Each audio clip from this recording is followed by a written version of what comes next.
जमात इस्लामी का मुल्क के मुख्तलिफ शहरों में पेट्रोलियम लेवी और महंगाई के खिलाफ धरना दूसरे रोज़ भी जारी है। लाहौर में अमीर जमात इस्लामी पाकिस्तान हाफिज नईमुर रहमान समेत सूबाई क़यादत भी धरने में मौजूद है।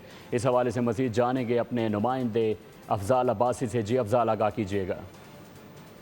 बिल्कुल, मुल्क के दीगर हुकूमतों की तरह लाहौर में भी जमात इस्लामी का जो एहतजाजी धरना है आज दूसरे रोज़ भी जारी है। मैं इस वक्त मौजूद हूँ चेयरिंग क्रॉस पर मौजूद जमात इस्लामी के धरने पर, जहाँ पर कारकुनों की बहुत बड़ी तादाद यहाँ पर अब भी मौजूद है। रात भी अच्छी खासी तादाद जो थी कारकुनों की उन्होंने चेयरिंग क्रॉस पर गुजारी और अमीर जमात इस्लामी हाफिज नईमुर रहमान भी जो हैं वो एहतजाजी धरने में पहुँच चुके हैं। इसके साथ साथ जो सूबाई क़यादत है जमात इस्लामी की वो भी यहाँ पर मौजूद है, जबकि जमात इस्लामी की क़यादत का कहना है कि जब तक हुकूमत जो है वो पेट्रोलियम मसनूआत की कीमतों में इजाफा जो है वो वापस नहीं लेती और लेवी टैक्स का मुकम्मल खात्मा नहीं किया जाता, जमात इस्लामी का जो एहतजाजी धरना है वो यहाँ पर जारी रहेगा।